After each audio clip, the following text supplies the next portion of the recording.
हाँ, हर एक क्वेश्चन को हम डिटेल में समझेंगे, उसका सॉल्यूशन समझेंगे, वो आंसर क्यों आता है वो हम यहाँ पे डिस्कस करेंगे। जहाँ पे कुछ चीज़ें हैं जो हमें याद रखनी होगी, तो वहाँ पे हम मेमोरी बेस्ड क्वेश्चन याद भी रखेंगे। एंड कुछ टेक्निकल चीज़ें होगी जहाँ पे हमें चीज़ों को समझना पड़ता है, तो वहाँ पे अपने चीज़ों को समझेंगे।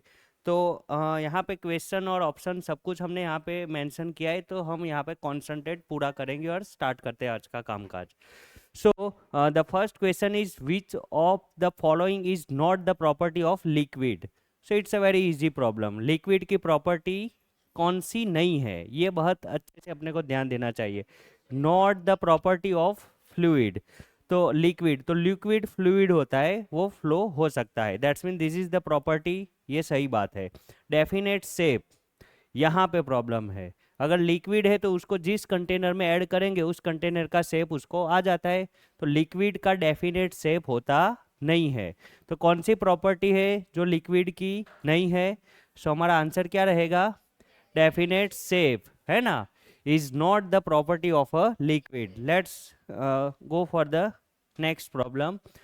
नेक्स्ट क्वेश्चन ये है कि which of the following is false for a gaseous matter. Gaseous matter के लिए कौन सी चीज गलत है वो हमें यहाँ बताना है। तो हर एक ऑप्शन रीड करेंगे और डिस्कस करेंगे।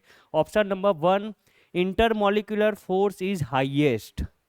दो मॉलिक्यूल के बीच में जो फोर्स है वो हाईएस्ट होता है। क्या ये बात सही है?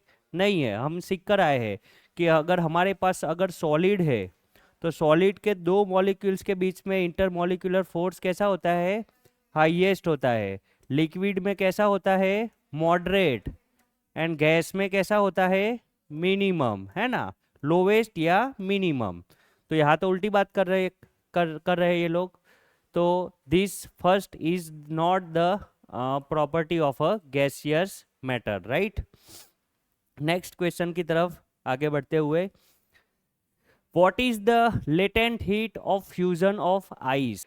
अब यहाँ पे ये एक मेमोरी बेस्ड क्वेश्चन है और उसमें भी प्रॉब्लम यह है कि चारों ऑप्शन गलत है। चार में से एक भी आंसर सही नहीं है। अगर आप सर्च करोगे तो you will get this answer. और देखो, वैसे असाइनमेंट के अंदर जो भी दिया हो, लेकिन मैं आपको करेक्ट डेटा देना चाहता हूँ, है ना। तो जो करेक्ट है उसका आंसर ये है कि 33.6 into 10⁻³ joule per kg। So this is the correct answer for this problem. Okay, next question हम आ जाते हैं। Question number 4, which of the following is correct order for converting Celsius into Kelvin scale. So इसके लिए बहुत simple process है। We know the converting formula of Kelvin. तो Kelvin को सेल्सियस को केल्विन में कैसे कन्वर्ट करेंगे? तो Kelvin is equal to Celsius plus 273। ये फॉर्मूला है, उसका लॉजिक का हम यूज़ करेंगे। हमें अलग अलग जगह पे सेल्सियस दिए दे रखे और केल्विन का टेम्परेचर चाहिए। चलो पहला देख लेते हैं। केल्विन इज इक्वल टू, पहला सेल्सियस कितना दिया है? 25 प्लस 273 कितना हो जाएगा? 298 केल्विन। सेकंड अगर हम चेक करने जाए तो वो दिया है 38, तो 38 प्लस 273 सम करोगे तो कितना मिलेगा? 311 kelvin. And third one is 66 plus 273, ये करोगे तो कितना आपको मिलेगा? 339 केल्विन, राइट है। ये समेशन करना सबको आता है, तो हमें उसमें टाइम वेस्ट नहीं करना चाहिए। 298 311 39339, तो कहाँ दिख रहा है ये? ऑप्शन डी में, right. So D is our correct answer. इस टाइप का एक क्वेश्चन 100% हमें एग्जाम में मिलेगा। हमें इस टाइप के क्वेश्चन में हमारे नंबर्स जाने चाहिए नहीं। डन है ये। नेक्स्ट प्रॉब्लम की तरफ आगे बढ़ते हुए, क्वेश्चन नंबर 6 हमारा ये है कि which of the following matter does not possess definite shape and definite volume. तो सोच के बताओ, ऐसा कौन सा शेप था जो definite shape and definite volume नहीं होता था? गैसियस स्टेट था। कौन सा स्टेट था वो? हम ये चीज जानते हैं कि जो गैसियस स्टेट था उसका डेफिनेट शेप और वॉल्यूम होता। यहाँ से मैंने कहीं पे स्प्रे यहाँ पे डाला और पूरे कमरे के अंदर उसकी स्मेल क्या हो गई? स्प्रेड हो गई। तो क्या हुआ? ना तो उसका डेफिनेट शेप हुआ, ना तो डेफिनेट वॉल्यूम हुआ। दोनों एक्सपांड हो सकते हैं। तो जो गैस हो, जो हमारा मैटर गैस होगा वो हमारा आंसर रहेगा। तो स्टील सॉलिड है, चौक सॉलिड है। ऑक्सीजन क्या है हमारा? तो हमारा आंसर क्या रहेगा यहाँ पे? डन है। अभी बैठ के याद करेंगे, घर पे जाके फिर से रिवाइज करने की जरूरत रहेगी। Okay, question number 7, how many natural physical state of matters are there? तो हमने याद रखा है there are 3 natural physical state, solid, liquid and gas. तो वो डिटेल डिस्कशन पे नहीं जाते, अभी हमारा जो नेचुरल फिजिकल स्टेट है वो कितने हैं? 3 है। तो आंसर हम याद रख लेते हैं 3। प्रॉब्लम हो गई या? Question number 7, what change is observed in the particles of matter with the rise in a temperature? तो ये पूरी थियरी हमने देखी थी, जैसे जैसे टेम्परेचर बढ़ता है तो मॉलिक्यूल्स की काइनेटिक एनर्जी क्या होती है? बढ़ती है, क्योंकि वो उसका वाइब्रेशन क्या होता जाता है? बढ़ता जाता है। तो देखते हैं, काइनेटिक एनर्जी इंक्रीजेस, पहला ही बात आ गई। तो ये एक बहुत सिंपल क्वेश्चन था जिसका आंसर हम डायरेक्टली जानते हैं, है ना? पानी को गर्म करते हो तो पानी के पार्टिकल्स क्या करते हैं? ज़्यादा हाई स्पीड से वाइब्रेट करना स्टार्ट करते हैं। तो ऐसे ही आप मैटर को टेम्परेचर बढ़ाओगे तो उसकी काइनेटिक एनर्जी बढ़ती है। डन है ये?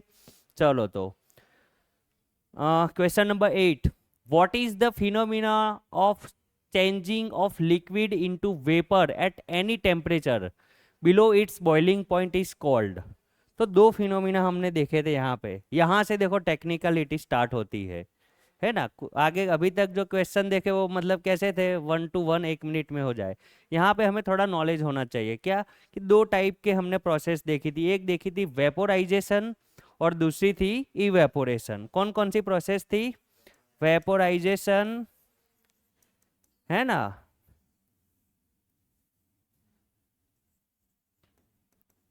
And evaporation, right?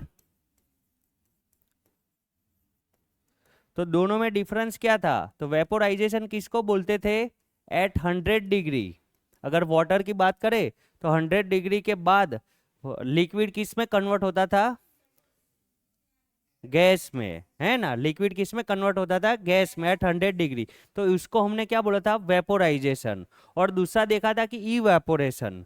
कोई भी स्टेट ऑफ मैटर है, उसके जो सरफेस के मॉलिक्यूल्स है उसके पास थोड़ी ज्यादा काइनेटिक एनर्जी होती है, तो वो क्या करेगा? एटमॉस्फेयर से उतनी हीट एनर्जी ले लेगा और अपनी काइनेटिक एनर्जी बढ़ा देगा, और वो बिलो बिलो उसका जो बॉइलिंग टेम्परेचर है उसके नीचे ही वो क्या हो जाएगा? इवेपोरेट हो जाता था। हमने वो याद किया था स्वेट वाला एग्जाम्पल। गर्मियों में अगर हम भाग कर आते हैं, बहुत पसीना पसीना हो गए हैं, और फिर फैन के नीचे आके बैठ जाते हैं, तो वो सारा पसीना क्या हो जाता है? गैस बन जाता है। लेकिन 100 डिग्री टेम्परेचर तो नहीं हुआ। तो क्या हुआ? तो हमने फैन के नीचे जैसे ही आ गए तो हमारे स्किन के ऊपर जो मॉलिक्यूल्स थे वाटर के, उसने क्या किया? तो सराउंडिंग से, एटमॉस्फेयर से काइनेटिक एनर्जी गेन की, और वो गेन करके वो सरफेस को लीव करके चले गए, है ना? उसका जो इंटर एटॉमिक फोर्स था लिक्विड का, वो ब्रेक करके कहाँ चले गए? सराउंडिंग में चले गए। तो उस टाइप के प्रोसेस को हमने क्या बोला था? Evaporation, right? और वो कहाँ होता था? बिलो बिलो बॉइलिंग पॉइंट होता था ये, है ना? अपने इसको बोला था कि बिलो बॉइलिंग पॉइंट, राइट? अच्छा, है ना? तो हमारा आंसर क्या रहेगा यहाँ पे? डन है। लेकिन ये क्वेश्चन आया ही था, मान लो एग्जाम में ये 4 में से ए ऑप्शन कूलिंग हटा के वहां पे वेपोराइजेशन डाल दे, तो बहुत सारे स्टूडेंट कंफ्यूज हो जाएंगे। तो हम ये कॉन्सेप्ट क्लियर रखेंगे। वेपोराइजेशन मतलब एट 100 डिग्री सेल्सियस स्टेट चेंज करना, इवेपोरेशन मतलब below 100 degree. Okay, detail discussion हमने चैप्टर के अंदर बहुत डिटेल में किया हुआ था कि ये कैसे होता है ये पूरा। अभी हम सिर्फ समराइज करेंगे, मेन कॉन्सेप्ट को गो थ्रू करेंगे और चीज़ों को याद रखेंगे। पल ओके, फॉग एंड क्लाउड किसके एग्जाम्पल है? तो देखो इसके लिए हमने ये पूरा टेबल ऑलरेडी चैप्टर के अंदर याद किया हुआ है, और हमने बोला था कि जो कोलोइड्स थे, कोलोइड्स के अंदर अलग अलग सॉल्यूट एंड सॉल्वेंट बना के डिफरेंट टाइप ऑफ क्या बनाते थे? कोलोइड्स बनाते थे, बरोबर? तो उसके अंदर ये वाली जो चीज़ है वो हम याद रखेंगे। तो देखो हमें यहाँ पे क्या पूछा है कि what is fog and cloud an example of? तो यहाँ पे आपको दिख रहा है फॉग एंड क्लाउड्स किसके एग्जाम्पल है? एरोसॉल। किसके एग्जाम्पल है? तो हमें ये वाली जो चीज है वो क्या रखनी पड़ेगी, याद रखनी पड़ेगी। डन है, इसमें कोई रॉकेट साइंस नहीं है। याद रखना है कि भाई fog and aerosol, fog and cloud mist, ये सब क्या है, एरोसॉल है। तो अपना आंसर क्या आएगा भाई, एरोसॉल। डन है। ये टेबल आपको इस वाले चैप्टर में बहुत सारी जगह पे देखने को मिलेगा। Next problem, in which of the following is Tyndall effect is seen. Tyndall effect क्या था, तो when path of the light is visible in that particular medium. तो हमने दो टाइप के यहाँ पे मिक्सर की बात की थी, एक था होमोजीनियस और एक हिट्रोजीनियस, है ना। होमोजीनियस जो होता था वो सॉल्यूशन बनाता था, ट्रू सॉल्यूशन था, और वहाँ पे लाइट का जो पाथ था वो विजिबल होता नहीं था। लेकिन जो हिट्रोजीनियस था, तो दो टाइप के उसके अंदर सॉल्यूशन थे, दो टाइप थे उसके अंदर। एक कौन सा था, सस्पेंशियन, और दूसरा कौन सा था, कोलोइड, कोलोइड्स और कोलोइडियल, है ना, दोनों बोल सकते। तो ये दोनों के अंदर हमें टिंडल इफेक्ट देखने को मिलती थी, याद है ना। सस्पेंशन क्या था, पानी के अंदर हमने सैंड डाली थी, याद है। तो सैंड के पार्टिकल्स जो थे वो सेटल डाउन हो जाते थे, वो दिखते भी थे। सैंड एंड वाटर किस टाइप का मिक्सर है, तो सस्पेंशन हिट्रोजीनियस। सैंड पार्टिकल की साइज आप देख सकते हो, ऑब्जर्व कर सकते हैं। That's mean in a suspension the particle size can be visible by through a naked eyes, right है ये। इसमें टिंडल इफेक्ट होगी, इसमें टिंडल इफेक्ट होगी। कोलोइडियल सॉल्यूशन क्या था, तो वो हमने बात की थी कि वो लगेगा होमोजीनियस है, लेकिन है नहीं है, वो है क्या, हिट्रोजीनियस। कोलोइडियल सॉल्यूशन के अंदर जो सॉल्यूट पार्टिकल है या इनसाइड पार्टिकल है, वो पार्टिकल हम देख सकते, विजिबल नहीं होते हैं। लेकिन अगर आप लाइट एंटर करवाओगे तो लाइट का जो पाथ है वो विजिबल होगा। That's mean Tyndall effect are also seen in case of a colloids. Done है ये। तो इतना थोड़ा बहुत बेसिक नॉलेज हमें इसके लिए होना चाहिए। तो विच of the following is Tyndall effect can be seen, तो सॉल्यूशन ऑफ कॉमन सॉल्ट, अगर पानी में नमक डालते तो वो होमोजीनियस मिक्सर बनाता है, तो वहां पे दिखने को मिलेगा नहीं। मिल्क, मिल्क एक किस टाइप का सॉल्यूशन है, तो वो कोलोइडियल सॉल्यूशन है ना, जहाँ पे fat and liquid, fat and liquid मिला के क्या बनाते हैं, कोलोइड्स बनाते हैं, राइट। तो जो कोलोइड होगा वहां पे हमें टिंडल इफेक्ट देखने को मिलेगा। तो ये पूरा नॉलेज याद हो वो इसका आंसर आराम से दे पाएगा, जिसको नहीं याद होगा वो बैठ के याद करे, कोई बहुत बड़ी बात नहीं है। चलो तो नेक्स्ट प्रॉब्लम की तरफ आगे बढ़ते हैं। State the type of colloids if both dispersing medium and dispersing phase are liquid, है ना, दोनों लिक्विड हो, तो ये भी लिक्विड ये भी लिक्विड, क्या बोलेंगे इस टाइप को, इमल्सन। डन है, तो हमारा आंसर क्या रहेगा भाई, तो ये भी ये टेबल से हमें क्वेश्चन का आंसर मिलेगा। नेक्स्ट प्रॉब्लम की तरफ आगे बढ़ेंगे और आजू बाजू में बातें नहीं करेंगे, यहाँ ध्यान रखेंगे। State solute and solvent respectively tincture of iodine. Tincture of iodine क्या है, तो it is the solution of iodine with alcohol, है ना। क्या करते हैं अपने, आयोडीन लेते हैं और आयोडीन को किसके अंदर ऐड करते हैं, अल्कोहल। तो आयोडीन जिसको ऐड कर रहे हैं वो सॉल्यूट, जिसमें ऐड कर रहे हैं वो सॉल्वेंट, दोनों मिलकर क्या बनाएंगे, सॉल्यूशन। तो सॉल्यूट क्या होगा, आयोडीन, सॉल्वेंट क्या होगा, तो आंसर अपना होगा B. Problem number 13, which of the following is a jail.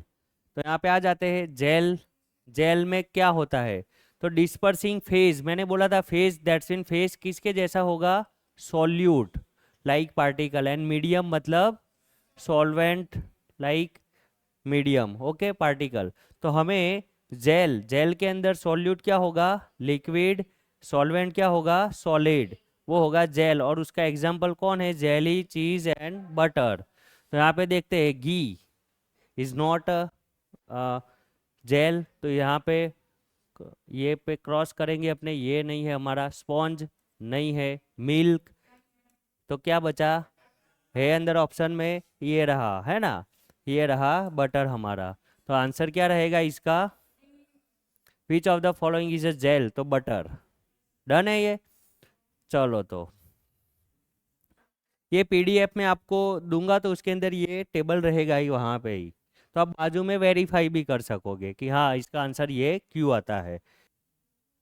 चलो next, blank of what is sponge and milky glass an example. तो यहाँ पे फिर से गलती है, इसका आंसर जो असाइनमेंट ने अपने को लिख कर दिया है वो क्या दिया है, सॉलिड सॉल, है ना। असाइनमेंट ने क्या लिख कर दिया है अपने को, सॉलिड सॉल, लेकिन ये गलत है। क्यों गलत है, मिल्की ग्लास, मिल्की ग्लास अपना ये रहा, वो किसका है, सॉलिड सॉल, यहाँ कोई गलती नहीं है। लेकिन स्पॉन्ज, स्पॉन्ज कहाँ आता है अपना, फॉर्म में आता है, कहाँ आता है, फॉर्म। तो स्पॉन्ज के लिए याद रख लेते हैं, स्पॉन्ज क्या है हमारा, form type of colloidal solution है। एंड मिल्की ग्लास है वो क्या है हमारा, सॉलिड सॉल। डन है। तो क्वेश्चन में यहाँ पे गलती है। हाँ इमल्सन तो लिक्विड लिक्विड है, लेकिन बाकी का भी विचार करना था ना अपने को, भावुक होके आगे चले सही बात है। जो फेस क्रीम होती है उसके अंदर भी लिक्विड के अंदर लिक्विड ऐड होता है। आप देख सकते हो यहाँ पे इमल्सन का जो एग्जाम्पल है फेस क्रीम, है ना। तो इमल्सन का एग्जाम्पल फेस क्रीम में लिक्विड के अंदर लिक्विड ऐड होता है। डन है। फिर अपना जो विनेगर है उसके अंदर वाटर प्लस एसिटिक एसिड, इस दोनों का ये मिक्सर होता है, सॉल्यूशन होता है। जैसे पानी के अंदर नमक ऐड करते हैं वैसे ही वाटर के अंदर एसिटिक एसिड ऐड करे तो क्या बनेगा, विनेगर। ये भी लिक्विड लिक्विड सॉल्यूशन हुआ। इमल्सन तो है ही है, फेस क्रीम भी है, दैट्स मीन ये तीनों कौन से सॉल्यूशन हुए, लिक्विड लिक्विड। दैट्स मीन हमारा आंसर क्या रहेगा यहाँ पे, all of the given above. Done है। आगे जाते हैं। विच of the following is gas solid solution. तो गैस सॉलिड, गैस मेरा कहाँ है, यहाँ है, और सॉलिड मेरा कहाँ है, यहाँ। इसको क्या बोलेंगे भाई, फॉर्म। और फॉर्म के एग्जाम्पल में कौन कौन है, फॉर्म, रबर, स्पॉन्ज एंड। तो यहाँ पे हम देख सकते हैं स्पॉन्ज किसका एग्जाम्पल है भाई, स्पॉन्ज किसका एग्जाम्पल है, गैस सॉलिड का। मिल्क नहीं, रबर भी किसका है, रबर भी किसका है, गैस सॉलिड का। तो इसके पॉसिबल आंसर कौन से होंगे, ये दोनों होंगे। तो यहाँ फिर से एक एरर है, ये वाले क्वेश्चन में भी क्या है, एरर है। ये भी आंसर करेक्ट है और ये भी आंसर क्या है हमारा, करेक्ट है। कोई प्रॉब्लम, कोई पूछे क्यों तो देख लो, एनसीईआरटी बोलती है, हम बोलते विथ प्रूफ। चलो जाए आगे। तो ये सब मेमोरी बेस्ड प्रॉब्लम है, लेकिन मैं आपको ये भी बताता हूँ कि कहाँ से हमें याद रखनी है चीज़ें। ओके। और क्वेश्चन के साथ देखते जाओगे तो इजीली याद हो जाएगा। ऐसे अकेले मान लो कि मैं साइड में बैठ के याद करने बैठूंगा तो वो डिफिकल्ट टास्क है, लेकिन प्रॉब्लम सॉल्विंग के साथ आप बाजू में देखोगे तो याद रह जाएगा। So guys let's start chapter number 3। तो चैप्टर नंबर 3 के अंदर जो फर्स्ट क्वेश्चन है, what is the atomicity of most of the metals. तो ये एक लॉजिकली आंसर भी और याद रखने वाली चीज भी है। वैसे हमने बात ये की है कि मेटल्स वो होती है जिनके आउटर मोस्ट सेल में 1, 2 या 3 इलेक्ट्रॉन हो। याद है, जिसके आउटर मोस्ट सेल में 1, 2 या 3 इलेक्ट्रॉन्स हो, दिस आर द एलिमेंट्स। उसको हम क्या बोलेंगे, नॉर्मली मेटल है।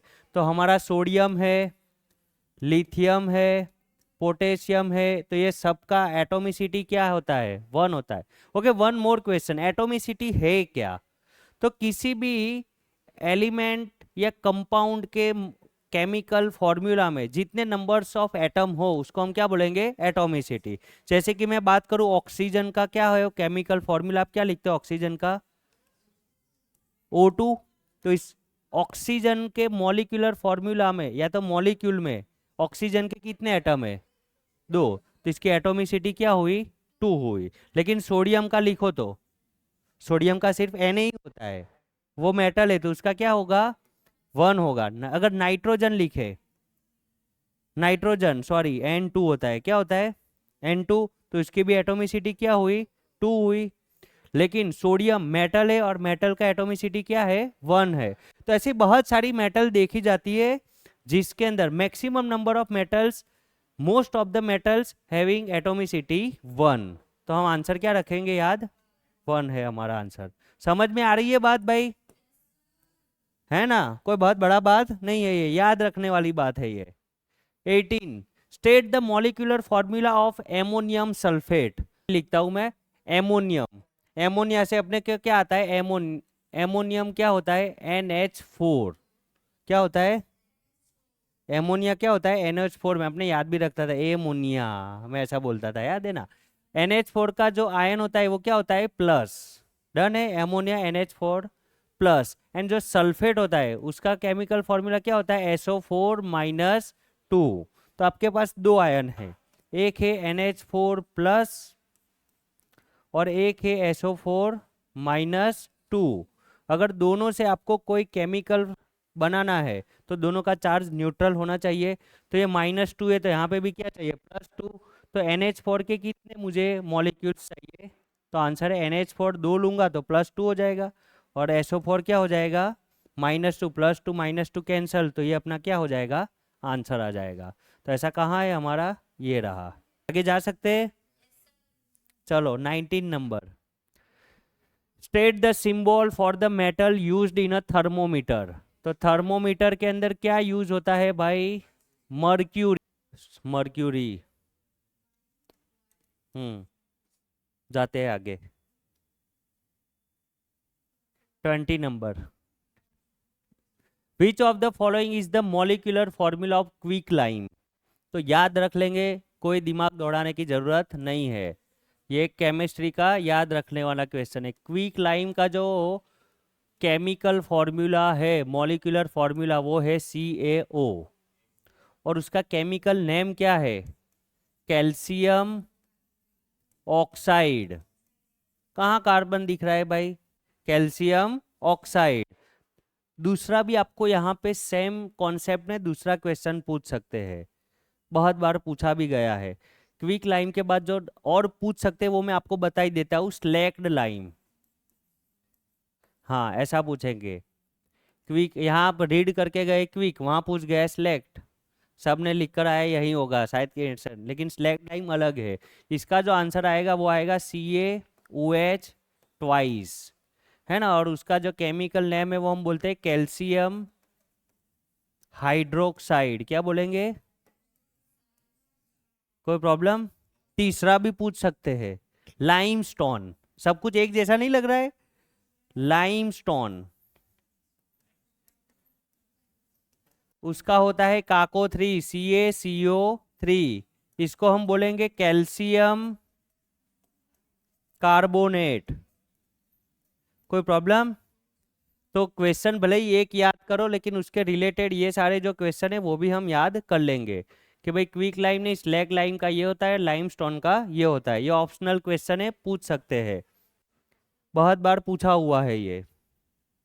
21, विच of the following element has equal atomic mass and molecular mass. तो ऐसा एटम्स एंड मॉलिक्यूल दोनों सेम टू सेम हो, उसका ही मास सेम हो सकता है ना। जैसे कि मैं एक एग्जांपल दूं आपको, ऑक्सीजन। तो ऑक्सीजन एलिमेंट की बात करें अगर अपने, तो ऑक्सीजन का एटम, एटम क्या है उसका? O। लेकिन मॉलिक्यूल क्या है उसका? उसका मॉलिक्यूल क्या होगा भाई?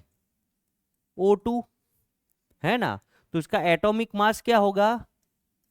16U। लेकिन उसका मॉलिक्यूलर मास कितना हो जाएगा?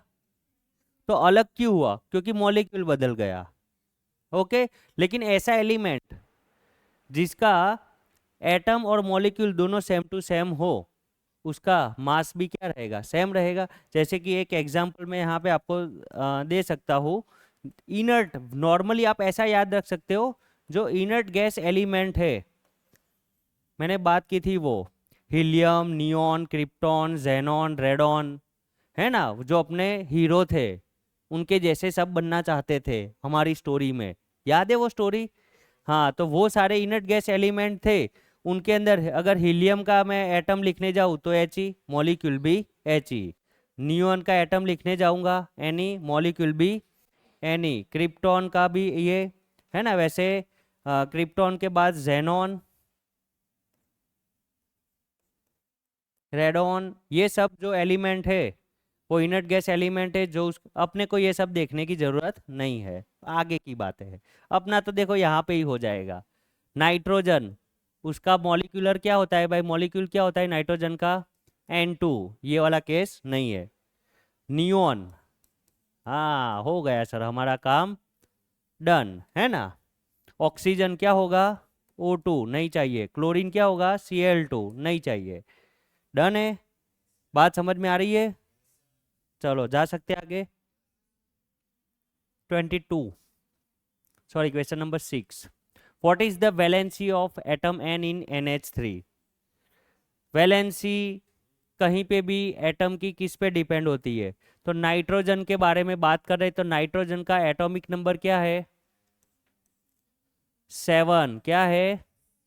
तो उसका इलेक्ट्रॉनिक कन्फिग्रेशन, फर्स्ट ऑर्बिट में कितने इलेक्ट्रॉन आएंगे, 2, सेकंड में कितने आएंगे, 5। इसको अपनी ऑक्टेट कंप्लीट करने के लिए कितने इलेक्ट्रॉन की जरूरत है, तो हमें पता है ऊपर कौन होता है, हीलियम, नीचे कौन होता है, नियॉन। ये 10 पे आता है, ये 2 पे आता है। तो उसको या तो 7 से 2 बने या 7 से 10 जाए, कौन सा इजी रास्ता है, 10 पे जाने का। 10 पे जाने के लिए कितने इलेक्ट्रॉन चाहिए, 3। तो वो जो number of electrons required for element to be stable, उसको ही आप वैलेंसी बोल सकते हो, है ना। ये अपने अंडरस्टैंडिंग गेन की थी, याद है ऐसा कुछ, है ना। तो नियोन, नाइट्रोजन है तो नाइट्रोजन को कितने इलेक्ट्रॉन चाहिए, 3।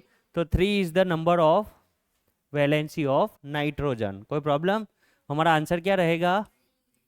आपने ऐसा भी याद किया था कि अगर किसी के आउटर मोस्ट सेल में 5 से ज्यादा इलेक्ट्रॉन हो, 4 या 4 से ज्यादा इलेक्ट्रॉन हो, तो उसकी वैलेंसी ऐसे डिफाइन होगी, याद हो तो, याद है, 8 minus number of electrons in outer most, अपने पीडीएफ में दिया हुआ है राइट, ये आउटर मोस्ट ऑर्बिट।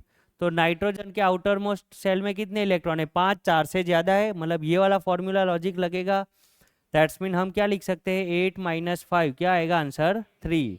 लेकिन इसमें ऑप्शन था 4 या 4 से कम इलेक्ट्रॉन हो तो आउटर मोस्ट सेल के जो इलेक्ट्रॉन है वही क्या है, उसका वैलेंसी है, बरोबर। एंड 4 से ज्यादा हो तो 8 में से सब्सट्रैक्ट करो, वो आपको क्या देगा, वैलेंसी। डन है। तो हर दोनों केस को सेपरेटली याद रखना है, हर एक जगह यही नहीं डालना है। देखेंगे कि आउटर में सेल में 5 से ज्यादा है, चलो तो ये वाला लॉजिक लगाएंगे। नेक्स्ट क्वेश्चन की तरफ आगे बढ़ते हैं। विच of the element is denoted by symbol, ये तो ऐसा होगा, ये तो मर्सिडीज है सर। अब मर्सिडीज नहीं है, कोई जमाने में इसको किससे बुलाते थे, अपने फॉस्फोरस से। तो हमारा आंसर क्या रहेगा। तो ये वाले टेबल को एक बार ध्यान से अपने देख लेना है। अभी यहाँ पे फॉस्फोरस दिया है, वहां पे एग्जाम में आपको इसमें से कोई भी क्वेश्चन पूछ सकते हैं, है ना। तो एक बार गो थ्रू अगर हमने किया भी हो तो एमसीक्यूज में हमें तुरंत पता चल जाएगा, क्योंकि डायग्राम भी देते हैं, ऑप्शन भी देते हैं। डन है, नेक्स्ट आते हैं। ऐसा और एक क्वेश्चन भी आता है आगे, which element is denoted by symbol S, मतलब सिंबल ये वाले सिंबल्स है, तो ऐसा सिंबल कहाँ है भाई। तो हमारा आंसर क्या रहेगा, डन है ये, बहुत बड़ा बात नहीं है। Next question. ओके, तो इसी के साथ हमारा चैप्टर नंबर 3 था वो कंप्लीट होता है। अब हम चैप्टर नंबर 5 की तरफ आगे बढ़ेंगे। चैप्टर नंबर जो 5 है हमारा, वो थोड़ा थोड़ा क्या, पूरा पूरा थियोरेटिकल है, क्योंकि वो बायोलॉजी है ना। सो बायोलॉजी में बहुत दिक्कत होती नहीं है, छोटी छोटी चीज़ें याद रखो, आगे बढ़ो। What is the lacking in a prokaryotic cell. तो दो टाइप के सेल हमने इस चैप्टर में पढ़े थे, प्रोकैरियोटिक, यूकैरियोटिक। प्रोकैरियोटिक सेल था, उसमें वेल डिफाइन या तो वेल डेवलप्ड न्यूक्लियस होता नहीं था, राइट। उसको हमने क्या बोला था, प्रोकैरियोटिक। और जहाँ पे well developed nucleus and apparatus well developed हो, फुल्ली फंक्शन हो, उसको हमने क्या बोला था, यूकैरियोटिक। डन है, इतनी डिटेल याद होनी चाहिए। तो हम देखते हैं कि what is the lacking in a prokaryotic cell. तो प्रोकैरियोटिक सेल में न्यूक्लियस वेल डेवलप होता नहीं है। चलो, प्लाज्मा मेम्ब्रेन होता है, फिर साइटोप्लाज्म मतलब इनसाइड फ्लूइड होता है, सेल वॉल भी होती है, मेम्ब्रेन बाउंड न्यूक्लियस ये नहीं होता है। तो ये हमारा हो गया आंसर। डन है, दिस इज अवर आंसर। आगे जा सकते हैं। चलो question number 2, which organelles is the power house of a cell. ये तो हर एक बच्चे को आता है, भले चैप्टर नहीं आता है लेकिन ये क्वेश्चन सबको आता है। क्या आएगा? माइटोकॉन्ड्रियन। चलो तो कितनी अच्छी बात है सर, ऐसे ही क्वेश्चन आने चाहिए। अब वो हो जाएगा, वो सबको आता है तो क्यों टिक करूं। Which organelles of some plant cell में occupy 50 to 90% of overall volume. तो ये हमने याद रखा है, वॉक्यूल्स है ना, जो फूड वॉक्यूल्स होता है प्लांट सेल में, it occupies 50 to 90% volume of a plant cell. तो हमारा आंसर रहेगा सी। नेक्स्ट क्वेश्चन की तरफ आगे बढ़ते हुए, which organelles of the cell help in the manufacture of fat और lipids molecule। तो यहाँ पे थोड़ा डिटेलिंग हमें याद रखनी पड़ेगी। यहाँ पे अलग अलग चीजें। पहला ऑप्शन, गोल्जी अपैरेट्स क्या करता था? तो उसका काम था पैकेजिंग एंड डिस्पैच, है ना। गोल्जी अपैरेट्स जो भी प्रोटीन सिंथेसिस होता था उसको ये पैकेज करता था और क्या करता था? डिस्पैच करता था।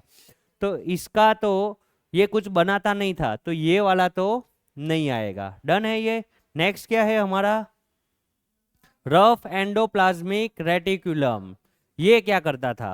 तो रफ एंडोप्लाज्मिक रेट, ये रफ एंड स्मूथ बहुत करीब करीब है।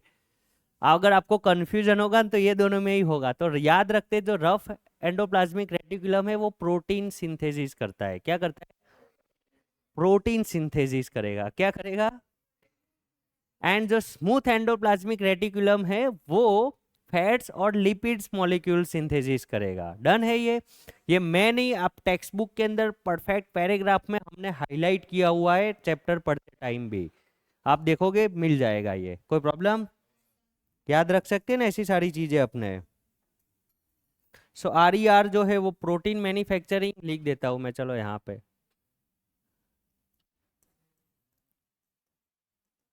प्रोटीन, स्मूथ जो है वो है लिपिड्स और फैट,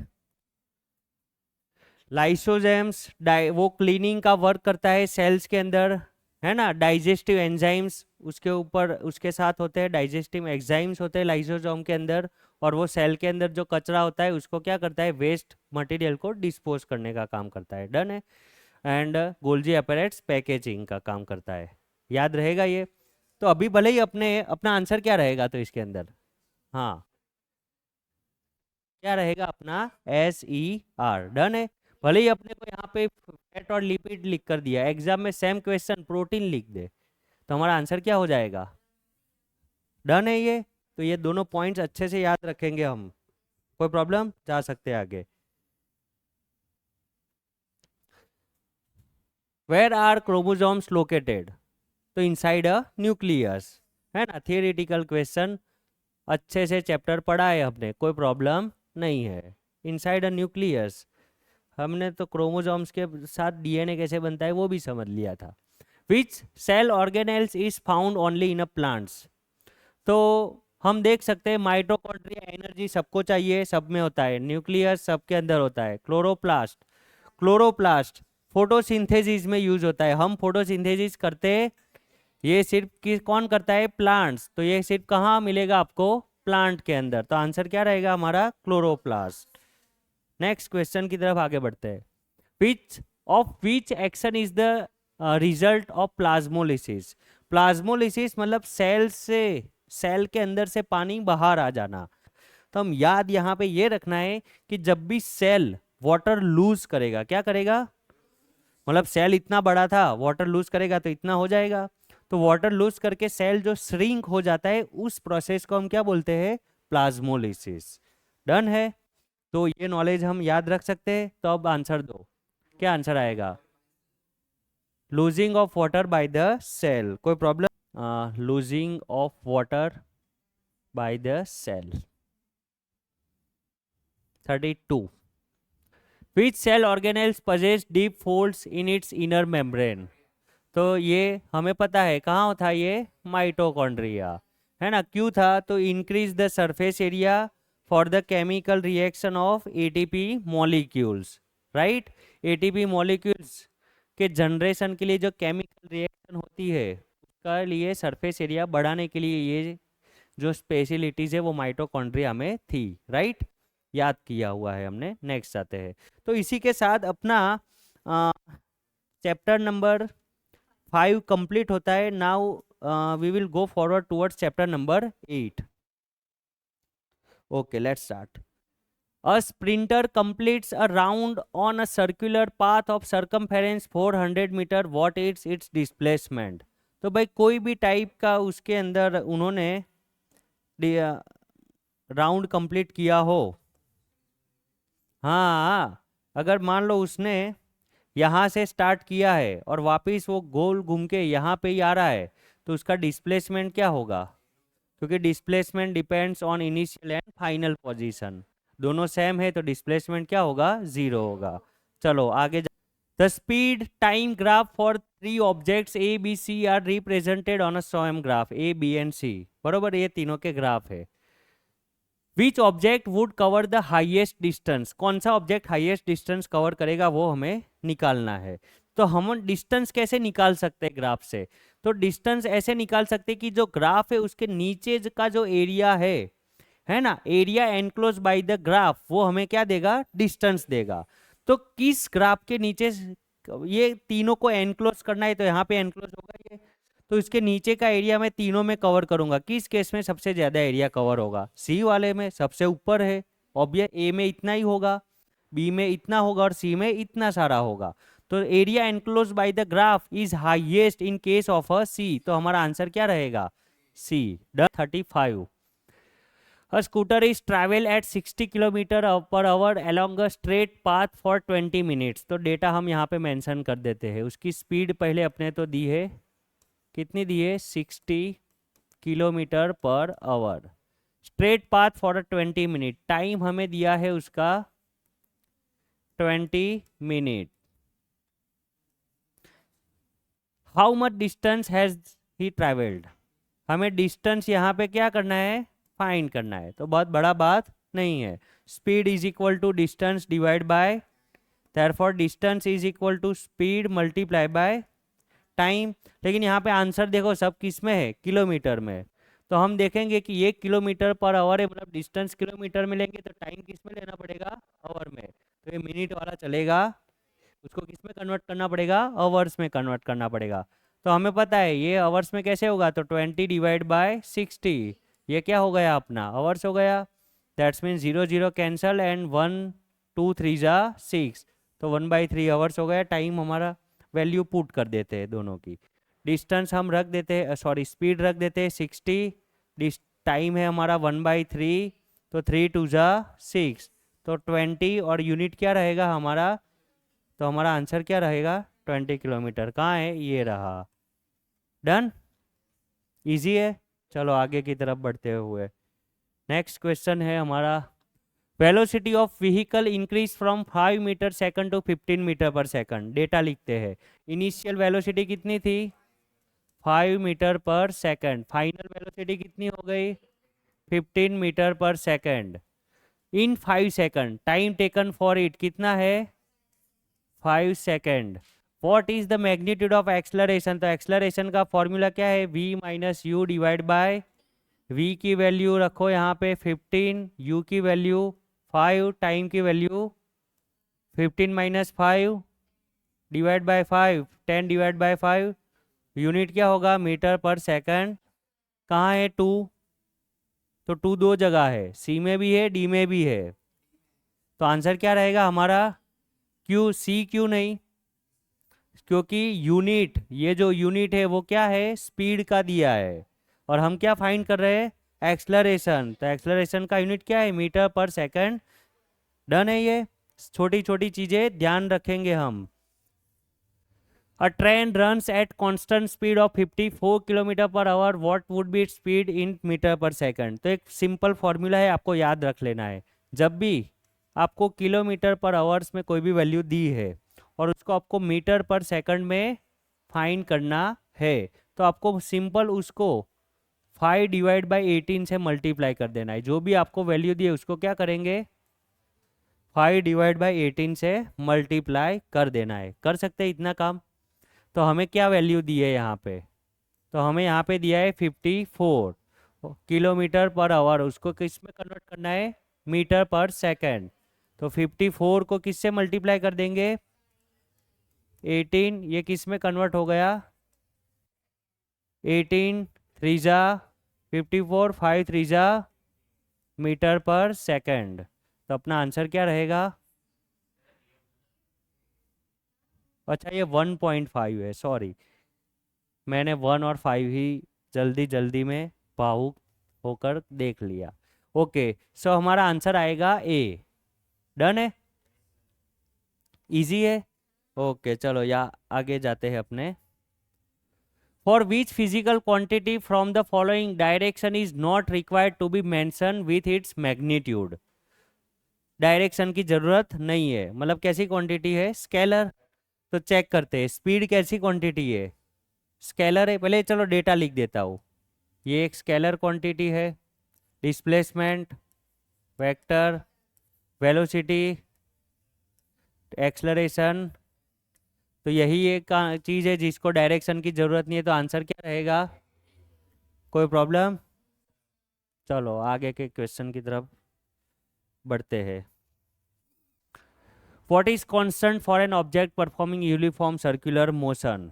अगर कोई ऑब्जेक्ट यूनिफॉर्म सर्कुलर मोशन कर रहा है तो कांस्टेंट क्या होता है भाई, उसकी स्पीड कांस्टेंट होती है। क्या होती है, बाकी सब बदलता है।